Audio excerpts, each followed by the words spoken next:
যারা বাংলাদেশের মানুষকে দেশে এবং দেশের বাইরে থেকে বিভিন্নভাবে শোষণ করতে করতে এই শোষণ তাদের রক্তে জমে গিয়েছে, তারা কিন্তু এই রক্ত থেকে ভালো রক্তের দিকে এত সহজে যেতে চাইবে না।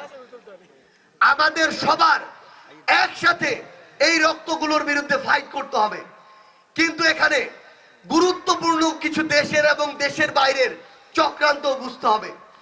আমাদের কাছে তথ্য আছে, আমাদের এই সীমান্তবর্তী যে চা বাগানগুলো রয়েছে, এখানে যদি ভারত থেকে তাদের যে চাগুলো আগরতলা থেকে শুরু করে বিভিন্ন দূরবর্তী জায়গায় যায়, সেই জায়গাগুলোতে বিক্রি হয়, সেই জায়গাগুলোতে নিলাম কেন্দ্র আছে, সেই জায়গাগুলো এত খরচ করে তারা না পাঠিয়ে তারা অল্প রাস্তা পার করে পাচার করে বাংলাদেশে পাঠাতে চায়। সমস্যা হবে দুইটা। এক, এই যে চা বাগানগুলো, চা বাগানের এই মালিকদের আপনাদের প্রতি যেমন দায়িত্ব আছে, আপনাদের প্রতি কেউ যদি জুলুম করে সেটার বিরুদ্ধে আমরা গলা ফাটিয়ে যেমন কথা বলবো, আবার একটা জিনিস মনে রাখবেন, দেশ এবং দেশের বাইরে থেকে তাদেরকে নিয়ে কেউ যদি কোনো চক্রান্ত করে, আপনারা তখন পরিবার হিসেবে সেটা নিয়েও কথা বলবেন।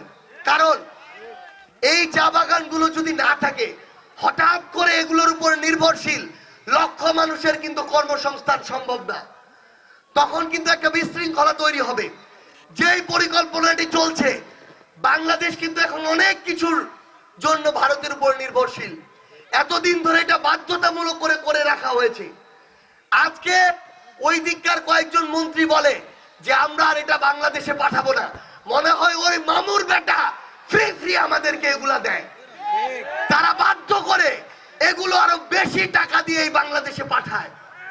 এখন আমরা এগুলো অন্য দেশ থেকে আরো কম টাকায় আনতে পারি। এই শেখ হাসিনা তাদের সাথে এরকম বৈষম্যমূলক চুক্তিগুলো করেছিল। এখন তাদের এই যে বাণিজ্য, তারা যে টাকাগুলো পেত এগুলো আর অনেক কমে গিয়েছে।